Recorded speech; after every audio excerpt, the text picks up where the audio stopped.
Hello and welcome to the third episode of HR Hustle and Hijinks. And for today, for Culture is Key, we've got a very special guest, the best guest so far. Yes. Anne-Marie Fowler. Now, if you don't know Anne-Marie, she's pretty badass because she's an MD of a conveyancing law firm. Badass. So we're going to talk a bit around genuine culture, what it means, how to build genuine culture, and we'll probably, hopefully, talk about some absolute horror shows that we've seen as well, because it wouldn't be a proper podcast without chatting some shit.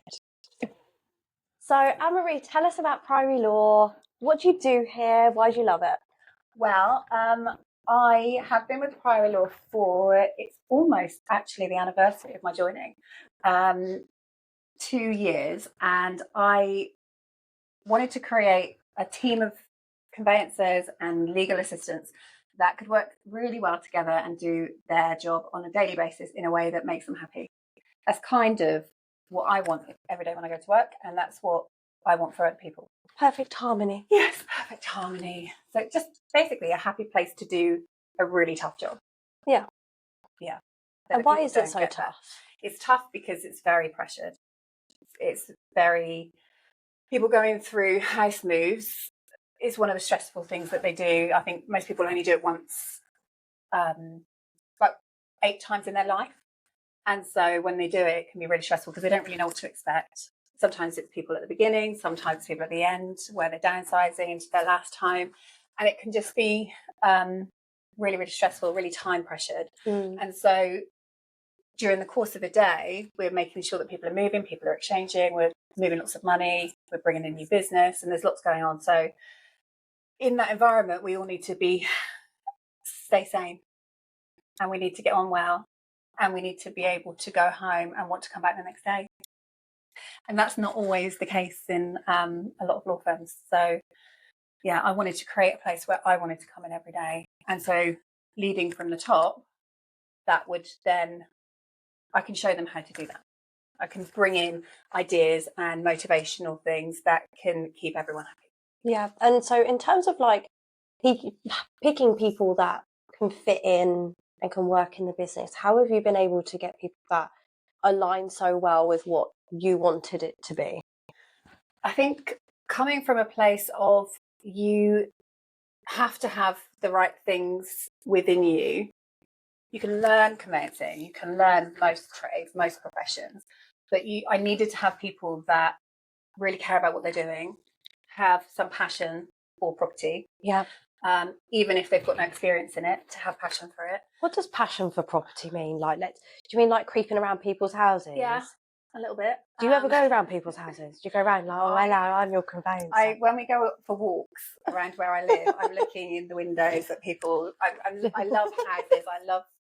I love homes, and I always have. Everything I've ever done has been within property.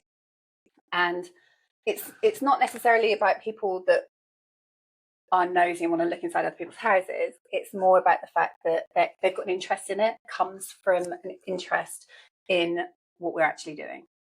And so people tend to only apply if they're interested. It's very mature, isn't it? Because I feel like when I was younger, I remember my mum and dad looking for houses, and I'd always need to see the toilet. And I was probably like 7, and I'd always go to the toilet. And Make sure you could reach it. It's still not happened. Still not happened. I still need that little seat just to get me up onto the toilet. Oh, poor me.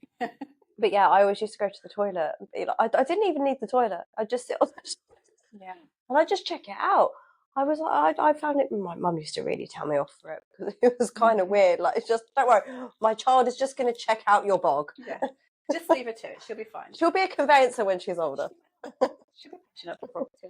Passionate for property. That's me. I saw this thing on Instagram where this American was saying that they were living in England and talking to other Americans, and they were saying there's this thing in England where people go on this website called Rightmove, and like actual viewings every day of Rightmove, as if it's Instagram, and they're searching for properties in their area and they're going through it on a daily basis. And there were thousands and thousands of comments from people going, yeah, I do this all the time. Yeah. I do it all the time. I do it all the time. And I think it's one of those unspoken things. People are really nosy, and you want to get inspiration from other people. and what they've done to their houses and their gardens. And so, yeah, I think there's a lot more people that love it than would necessarily even know that they do. But yeah, I'm always on Rightmove. My neighbour's house went up for sale. I was straight on it. Mhm. I was looking around. I was like, oh, I like that splashback. Yeah, that's a good one. I drove past a board on my estate this morning. Did you look it up? Looked it up. Really? Mm-hmm. There is one house in particular I really would like, but it's really expensive, and I think I would have to like harvest a kidney on the black market. Yeah.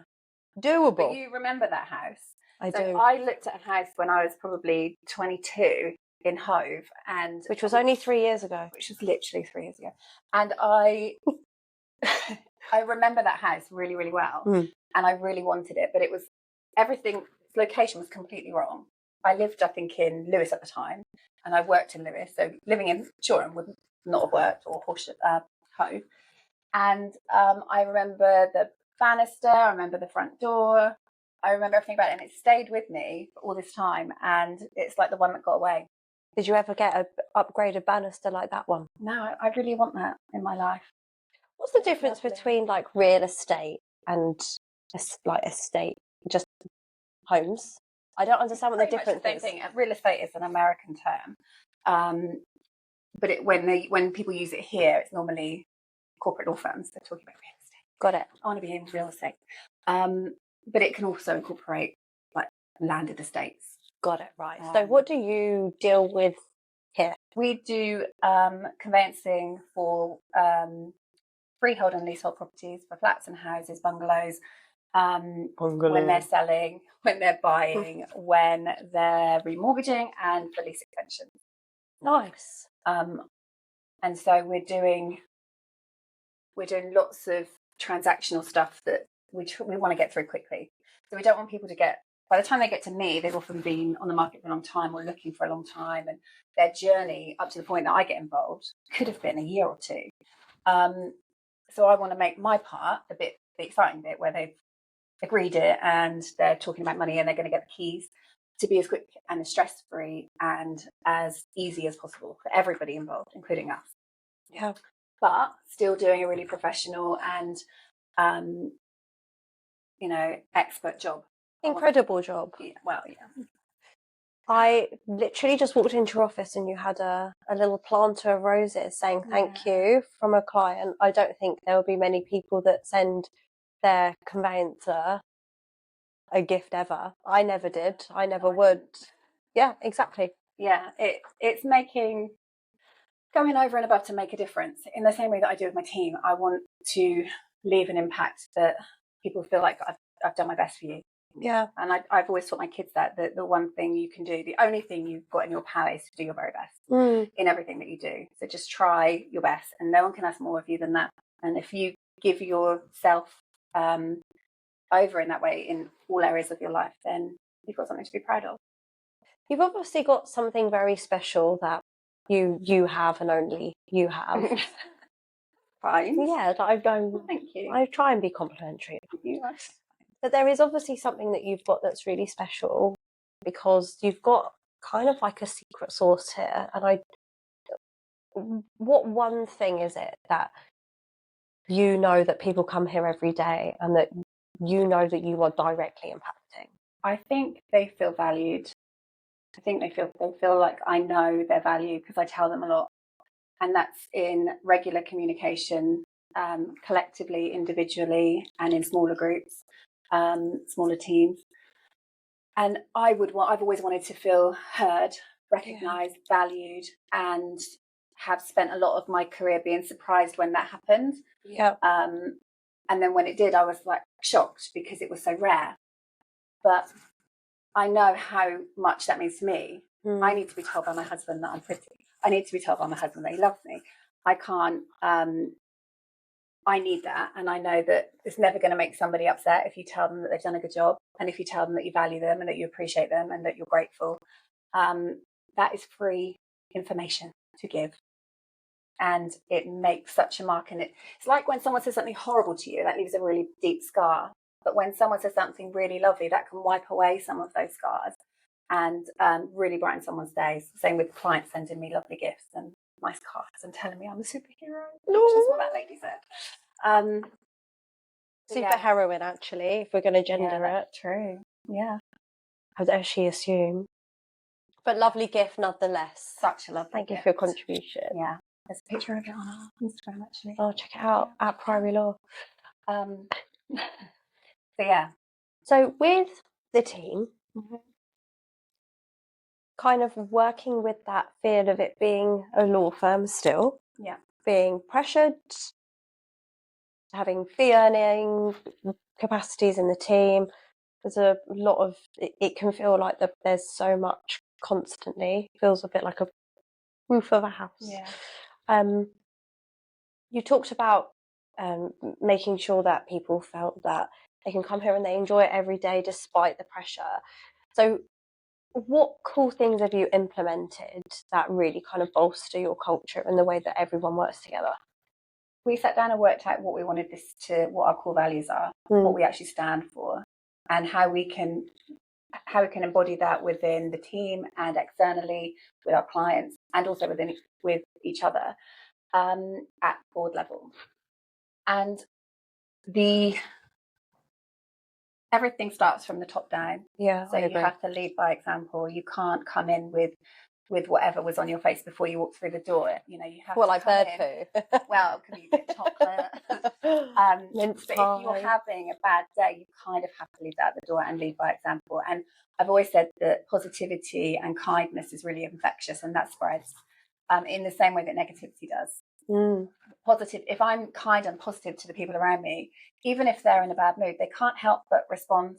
They can't help but say, smile and say thank you, and that then spreads all the way through the team. And that means that when they're picking up the phone and speaking to clients, they're smiling. It means when they're communicating in writing, they're smiling. And it sounds really, really basic and simple, but that's the start of it. It's caring and being passionate and coming from the right place, and being really positive about it. But it's also about being transparent with the team and having this open door policy. So there's respect for everybody and their position in the firm, but there's not this hierarchy where there's fear or worry about approaching lawyers for the more junior members of the team. And that, I think, means that we get this balance right between trust, liking people, having a good connection with each other. And also the trust thing comes from a place of, if someone's done something wrong, I don't want them to be afraid to come and tell me. There might be consequences to it, but they need to know that they can trust me to respond in the right way. And I need to know that I can trust them to come to me. Yeah. So it's a mutual thing. And when I interview and I headhunt and I'm looking for people that I think would be great in this business, that's one of the most important things, is that they know that we'll build this level of trust where they can come to me, because I can't have anybody here that doesn't feel comfortable with doing that, with coming to me and saying something's happened or I need to talk to you. So communication, transparency, trust, all of those things. And like I say, you lead by example. They trust that if there's something wrong, I will come to them, and I'll do it with respect, with a mutual level of respect. I love that. And one of your other values, if I remember correctly, is innovation. So another thing that I think you do really well here is that striking the balance between having tech that supports your business and elevates it and works efficiently, but also really complements training and development as well. So having that kind of perfect 360 of development and progression, I think, is so cool here. Yeah, it's amazing. Yeah, definitely. I think our approach to innovation and technology is about not being closed-minded, about listening to the team when they've got ideas about how things could be improved. And things change all the time. If you're not changing, you're stagnant, and we all know what that means. And with the introduction of AI and the different platforms that we can use to help us do our job better, the team know that we're not stuck in the dark ages. We are using social media in the right way. We're using AI in the right way. We're using the platforms that are introduced to help us do our job well in the right way. And we're bringing in people from outside to train properly. And it just shows the team that we we listen to them, they're heard, and that we're bringing things to help them do their job. We're giving them good support in the best possible way, and the training that comes with that is just top notch. So yeah, good. I heard a solicitor the other day say, I'm not implementing bloody ChatGPT. True story. I'm not implementing it. It goes against everything that we stand for. If I start writing my literature and client responses with ChatGPT, then I may as well just throw in the towel and get rid and just let AI do it all. Mm-hmm.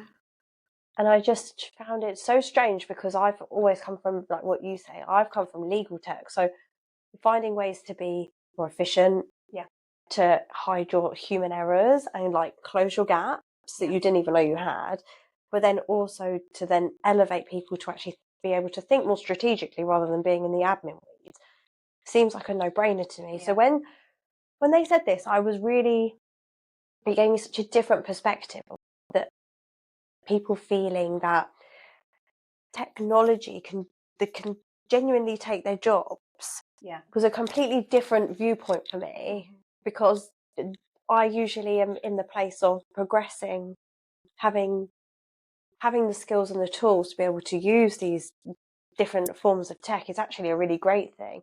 So to have come from the completely different side, which was a bit toxic, but was a real moment for me, because I thought, well, I've not been in this space for so long where somebody is like, well, no, I'm not doing that. It's like the classic, well, we're not getting a phone system because then we're going to have to make somebody redundant. Or I'm not going on a dialer because I like to press in the number myself. What nonsense is that? I think I interviewed somebody and she was saying that she'd seen an article online about a law firm who had stopped all of their team using AI, and they banned it. They said you can't use it. The same time, I went back to my desk after that interview and I opened a lease, and AI assistant in PDFs in, what's it? Adobe.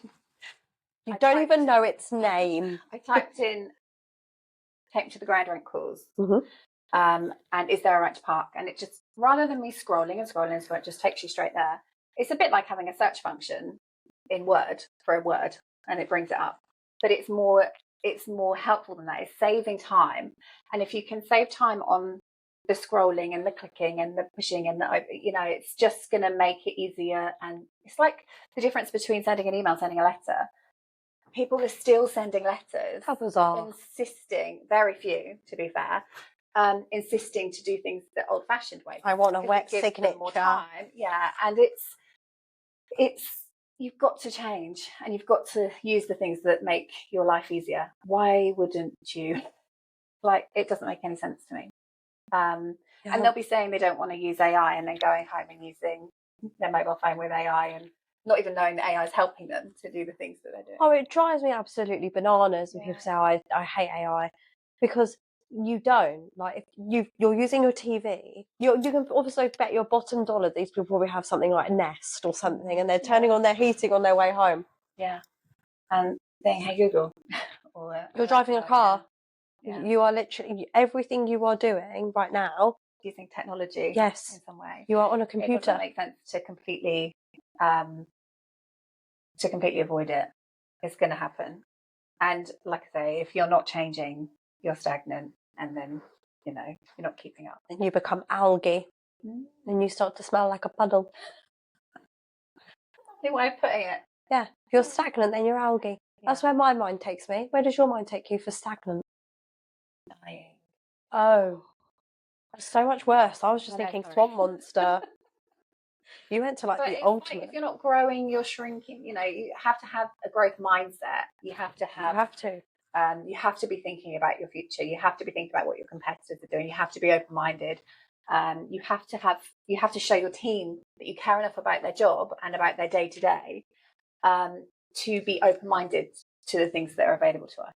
But also, how can you do all the nice things and pay salaries and be profitable if you're not constantly elevating? Yeah, exactly, yeah. It does feel exhausting though, because it feels like there's always something new, but also within that, it's fun. You have to have people that are able to adapt as well. A lot of people inherently don't like to change things. This is the way I do it. Yes. That is the way I'm going to do it. So true. Yeah. But they need to be able to, you need to have people that, you need to be able to demonstrate that the change is not for the sake of it. And so you have to be able to be transparent about why the change is being made. And then you have to have people that understand that change is going to be always occurring, and they need to be flexible to that. Yeah. I think also when it comes to culture, as somebody that studied whilst I had 2 kids and worked full time, and they were in phenomenal, by the way. Thank you.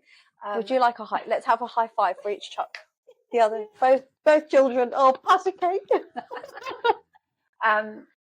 But as somebody that went through that, I know how hard the institutional 9 to 5 can feel when you've got assembly at 9 o'clock on a Friday morning, and again at 3 o'clock in the afternoon, and you've got giraffe day tomorrow, and you've got you didn't bring school dinner money in today, and you know all those things that you can forget when you're working full time and studying and trying to do normal life. I want to provide an environment that has flexibility, so it allows people to be able to have women and men, actually, with Brian's got children as well, to be able to have children and work and have a successful career and feel supported in that, because things happen, life happens. You know, you can't get angry about it. Someone's child might be ill. They might have appointments that they have to go to. And I think with that give and take, that flexibility and that understanding, there's a mutual level of respect. So the boundaries are there. They don't get pushed. But you get more from people. You do. That way. You do. A bit of kindness goes a long way. Goes a long way. And it's free. Free. Definitely. Let's talk. So one thing I'm really, really interested about is that you love property, you love what you do, you love the people that you work with. And I think something that I'm always really conscious of is that the way that I run my business and the way that I run my days now at work, it's the complete opposite to what I have experienced before I started the business. So is there anything that you've seen or you've heard about which is like your top horror story of culture? Yeah, I think when a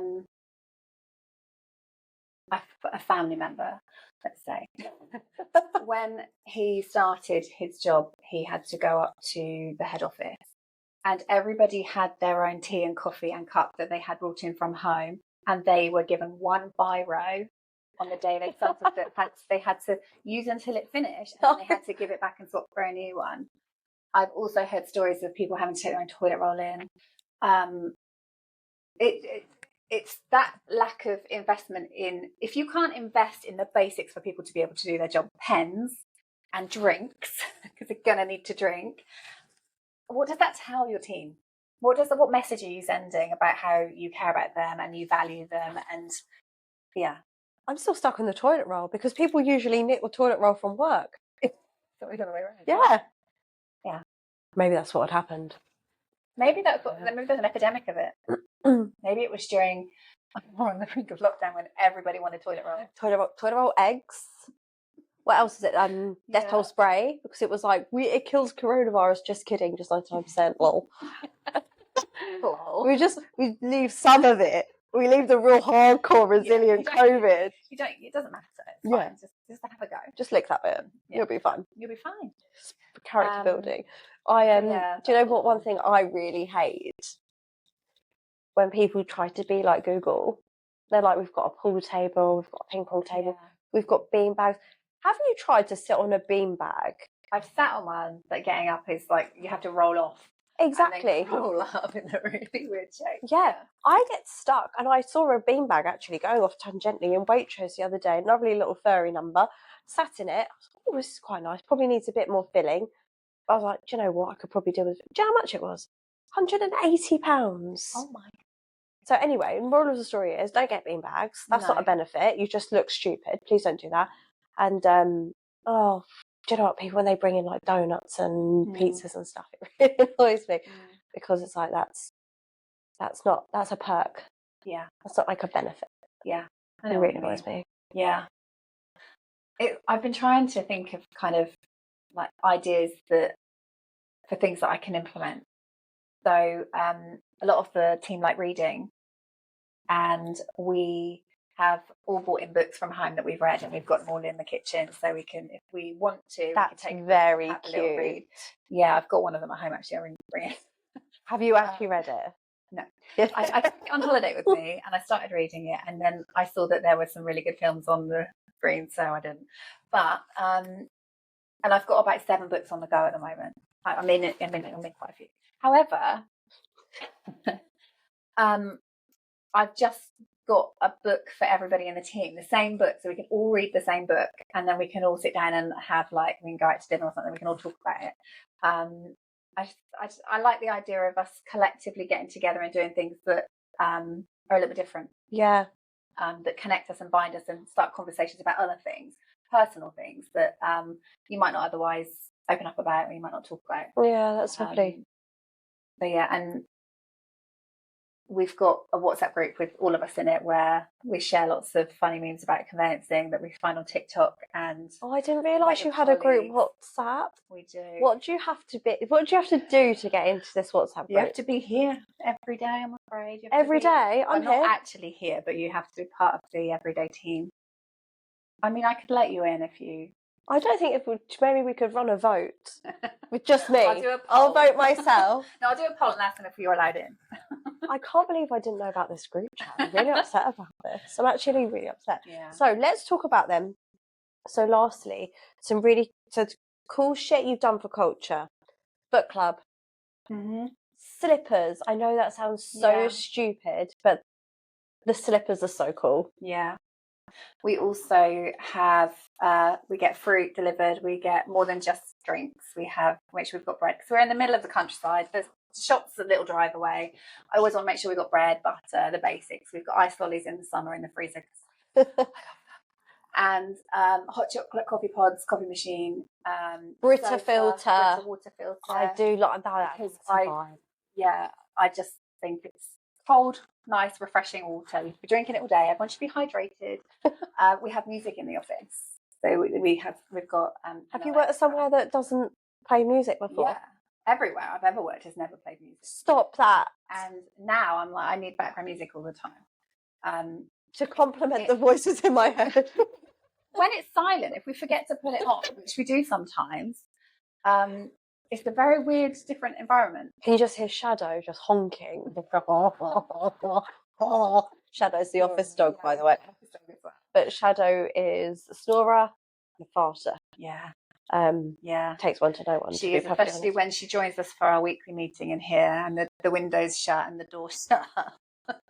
Yeah, that's fun. Yeah. But it's so lovely having that presence in the office. It's very calming. Every now and again, I'll see someone just get up from their desk and go over and spend a couple of minutes, and they're like, oh, when you come in the door and her little tail's going. Yeah. And when you come in the morning, if she's here before anybody, when they come in, she's like, and she runs around, my Shadow, and she'll like chase around, and then she's white out. Yeah, that sounds like a lot of effort. Yeah, that's me. I'm out. Yeah, greeting people sounds like a lot of effort. Yeah. What else do we do? We've got wonderful plants. Lots of plants. That's really nice to be around as well. Just having a nice environment. The office is really lovely. It's in a really lovely setting. It is. We've got all of our thank you cards so that we don't forget, what impact we've made, all up stuck on the wall. So yeah, I think it's making it a comfortable place to be, where you can eat, you can drink, you can bring lunch. There's a cooker and stuff here as well, and all the stuff you have at home. And I really quite, this is another cultural thing that I have not myself personally followed in the past, and that's, I want you to actually go home at home time. I want you to stop working. I want you to get a rest. I want you to have a lunch break. I want you to take an hour away from your desk, please. I know we're busy. You can hand over anything that can go to somebody else to them, but please take a break, because you're not ever going to be working at 100% if you're tired, if you're exhausted, if you're overworked.